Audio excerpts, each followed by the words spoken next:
Big breaking news చూస్తున్నాం. దేశంలో మరొక సంచలన ఘటన చోటు చేసుకుంది. మేఘాలయ హనీమూన్ తరహాలో మరో హత్య జరిగింది. పెళ్లైన 45 రోజులకే భర్తను లేపేసింది భార్య.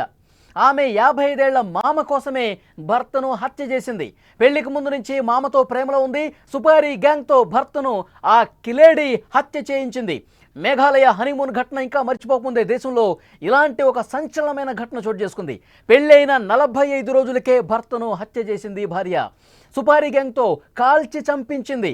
ఈ హత్యకు కూడా మీరు అనుకున్నదే కారణం. బట్ ప్రియుడి విషయంలో ఇక్కడ ఒక ట్విస్ట్ కనిపిస్తోంది. ప్రియుడు ఎవరో కాదు, ఆమె 55 ఏళ్ల మామ. ఎస్, మామ మీద ప్రేమ పెంచుకుంది, మామే కావాలనుకుంది, మామను పెళ్లి చేసుకోవాలనుకుంది. ఇప్పుడు 45 రోజులైన ఆమెకు పెళ్ళై భర్తను సుపారీ గ్యాంగ్కు చెప్పి లేపించేసింది. చాలా అంటే చాలా దారుణంగా ఈ కిలాడి లేడీ చంపించినటువంటి పరిస్థితి ఉంది. బీహార్లోని ఔరంగాబాద్లో ఈ ఘటన చోటు చేసుకుంది. ముఖ్యంగా ఆ భర్తని చాలా తెలివిగా చంపించింది. సుపారీ గ్యాంగ్కి డబ్బులు ఇచ్చి అతను ఏ ప్లేస్లో ఉన్నాడు, ప్రస్తుతం ఎక్కడి నుంచి వస్తున్నాడు, బీహార్లోని ఔరంగాబాద్లో ఈ ఘటన జరిగింది. 20 ఏళ్ల గుంజాదేవికి ఆమె మామతో పెళ్లికి ముందు నుంచి అఫైర్ ఉంది. అయితే వారు పెళ్లి కూడా చేసుకోవాలనుకున్నారట. ఇంట్లో ఒప్పుకోలేదు. బలవంతంగా ప్రియాంశు అనే వ్యక్తితో గుంజాదేవికి వివాహం జరిగింది. భర్తను అడ్డు తొలగించుకోవాలని చెప్పి ఆమె సుపారీ గ్యాంగ్తో డీలు కుదిరించుకుని చంపేసింది. గత నెల 25న ప్రియాంశుపై కాల్పులు జరిపారు సుపారీ గ్యాంగ్. అతన్ని చంపేశారు.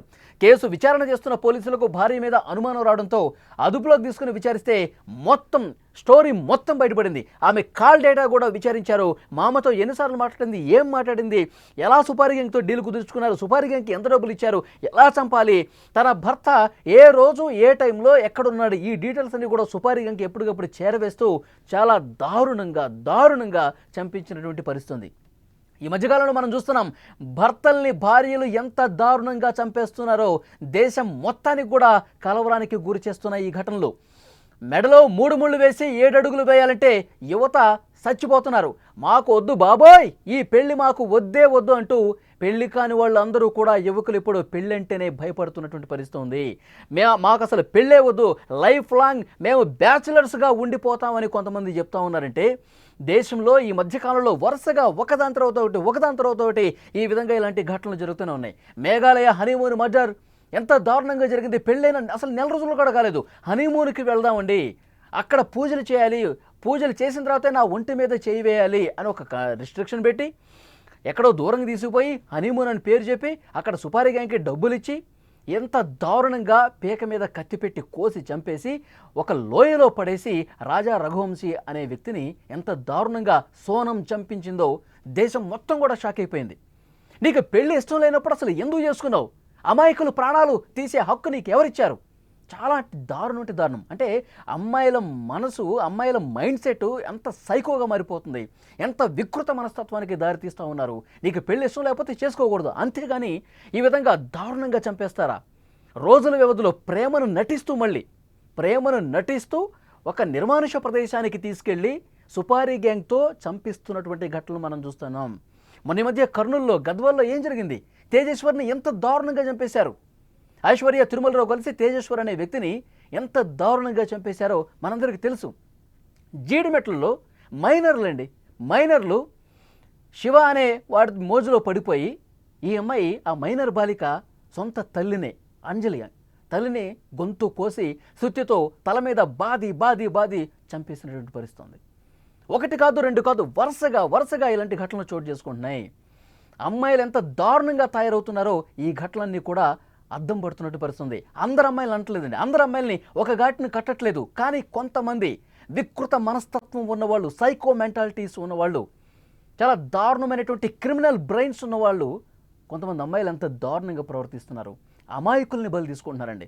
వాళ్ళ కుటుంబాల్లో శోకాన్ని మిగులుస్తున్నటువంటి పరిస్థితి ఉంది. ఇలాంటి వాళ్ళని ఏం చేయాలి?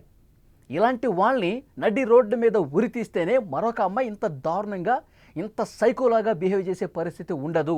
ఇది చాలామంది చెప్తా ఉన్నారు. యువకులు ఇప్పుడు పెళ్లి చేసుకోవాలంటే భయపడుతున్నారు. ప్రతి విషయాన్ని కూడా అనుమానించాల్సిన పరిస్థితి వస్తుంది. ఇప్పుడు ఒక అమ్మాయిని ఎంగేజ్మెంట్ అవుద్ది, పెళ్లి చేసుకుంటారు. ఏమో ఆ అమ్మాయి ఏమైనా నటిస్తుందా? ఆల్రెడీ ఇంతకుముందు ఎవరితో సంబంధం ఉందా? మరి వాడి దగ్గరికి వెళ్ళిపోవాలని చెప్పి నన్ను ఏమైనా చంపేస్తుందా? ఇలాంటి అనుమానంతో చాలామంది ఈరోజు పెళ్ళంటేనే ఒక భయపడే సిచ్యువేషన్ కనిపిస్తుంది. ఎందుకంటే వరుసగా జరుగుతున్నటువంటి ఈ ఘటనలన్నీ చూసి షాక్ అయిపోతున్నారు. పెళ్లి కాని యువకులు చాలా భయంతో బతుకుతున్నటువంటి పరిస్థితి కనిపిస్తుంది. రోజుకొక ఘటన ఇవన్నీ కూడా కనిపిస్తుంటాయి. ఒకటి కాదు, రెండు కాదు, ఈ మధ్యకాలంలో వరుసగా ఇదే కనిపిస్తుంది. ఇలాంటి ఘటనలు కనిపిస్తున్నాయి. 55 సంవత్సరాల మేనమామటండి. ఆ మేనమామని పెళ్లి చేసుకోవటం కోసం మరి వీడిని ఎందుకు చేసుకోవాలి? పెళ్ళే కనీసం ఒక నెల రోజులు కూడా కావట్లా. నెల 45 రోజులకే భర్తను దారుణంగా చంపేస్తుంటే అంటే ఇక ఎవడు పెళ్లి చేసుకోవటానికి ముందుకు వస్తాడు? నమ్మకం ఉండాలండి. నమ్మకమే ప్రేమను పుట్టిస్తుంది, ఆ ప్రేమే జీవితాంతం నడిపిస్తుంది. కానీ ఇక్కడ ఏం జరుగుతుంది? ప్రేమని నటిస్తూ దారుణంగా సుపారీ గ్యాంగులకి డబ్బులు ఇచ్చి మరీ అతను రైల్వే స్టేషన్లో ఉన్నాడు. ఇప్పుడు నేను చెప్తున్నటువంటి ఈ కేసు, అతను రైల్వే స్టేషన్ నుండి ఇంటికి వస్తూ ఉన్నాడు. అతను ఏ టైంలో రైలు ఎక్కాడు, ఏ టైంలో దిగాడు, ఇటు నుంచి ఫోన్ కొడతా ఉంటుంది. ఎక్కడున్నారండి, బాగున్నారా, ఎట్లా వస్తున్నారండి, ఏ వెహికల్లో వస్తున్నారండి, ఏ రూట్లో వస్తున్నారండి, ఇవన్నీ ప్రేమతో అడుగుతుందేమో భార్య అని చెప్పి ఆ భర్త అనుకుంటాడు. కానీ సుపారీ గ్యాంగ్కి సమాచారం ఇస్తుందని చెప్పి పాపం వీడికి ఏం తెలుసు? నేను వచ్చేస్తాను, 10 గంటలకు ఇంటికి వచ్చేస్తా, నేను 10:30కి నీ దగ్గర ఉంటాను, ఓకేనా, నేను పలానా రూట్లో వచ్చేస్తున్నాను, ఇక్కడ నాకు వెహికల్ దొరకలేదు, నేను ఆటోలో కూడా వచ్చేస్తాను. ఇలా ప్రేమగా మాట్లాడితే నిజమే అనుకుంటారు అందరూ. కానీ ఇక్కడ ఏం జరుగుతుంది? సుపారీ గ్యాంగ్కి సమాచారం ఇస్తుంది ఈవిడ. ఆల్రెడీ 2-3 లక్షల రూపాయలు ఇచ్చేసింది సుపారీ గ్యాంగ్కి. వాళ్ళు గన్నులు చేతిలో పట్టుకుని రెడీగా ఉన్నారు. కాల్ చేశారు, చంపేశారు.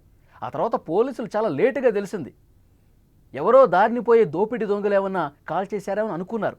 కానీ కట్ చేస్తే సీన్ ఏం జరిగింది? పోలీసుల ఇన్వెస్టిగేషన్లో ఆమె ఎవరెవరితో మాట్లాడింది, మామకి 100 సార్లు ఫోన్ చేసిందంట.